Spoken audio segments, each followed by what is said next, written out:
বিভিন্ন দেশের ওপর একের পর এক ক্ষমতার প্রয়োগ করছেন মার্কিন প্রেসিডেন্ট ডোনাল্ড ট্রাম্প। ভেনেজুয়েলার প্রেসিডেন্টকে বন্দী করে রাখার মধ্যেই এবার নিজেকে দেশটির ভারপ্রাপ্ত প্রেসিডেন্ট ঘোষণা করলেন এই বিশ্বমোড়ল।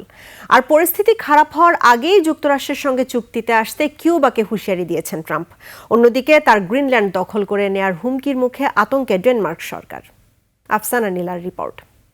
72 ঘন্টা ময়েশ্চার লক সমৃদ্ধ লিলি বডি ওয়াশ, শিয়া বাটারের গুডনেস স্কিন রিপেয়ার করে রাখে সফট ও গ্লো।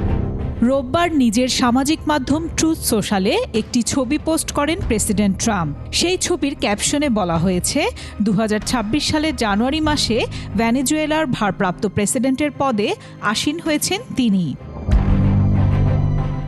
গত 3 জানুয়ারি ভেনেজুয়েলার রাজধানী কারকাসে সামরিক অভিযান চালিয়ে দেশটির প্রেসিডেন্ট নিকোলাস মাদুরোকে সস্ত্রীক সরকারি ভবন থেকে অপহরণ করে যুক্তরাষ্ট্র। উভয়ের বিরুদ্ধে মাদক পাচারের অভিযোগ এনে মার্কিন আদালতে বিচারের প্রস্তুতি চলছে। বর্তমানে মাদুরো এবং তার স্ত্রী নিউ ইয়র্ক সিটির ফেডারেল কারাগারে বন্দী আছেন। বন্দী অবস্থায় মাদুরো তার আইনজীবীর মাধ্যমে জানিয়েছেন তিনি যোদ্ধা এবং অনড় অবস্থানে আছেন। এদিকে ট্রাম্পের রাগ কিউবার ওপরেও।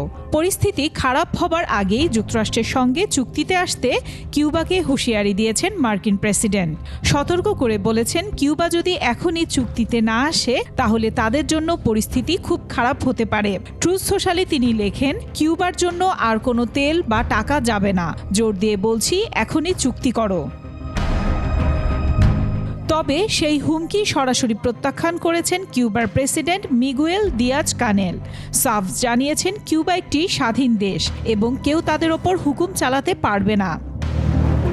গ্রিনল্যান্ডকেও কবজা করতে চাইছেন ট্রাম্প। তার নতুন হুমকির পর ডেনমার্কের প্রধানমন্ত্রী মেটে ফ্রেডরিকসন বলেছেন, গ্রিনল্যান্ড এখন চরম সন্ধিক্ষণের মুখোমুখি।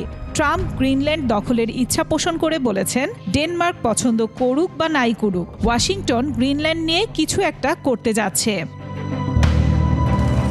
আফসানা নীলা, ডেস্ক রিপোর্ট, 21 টেলিভিশন।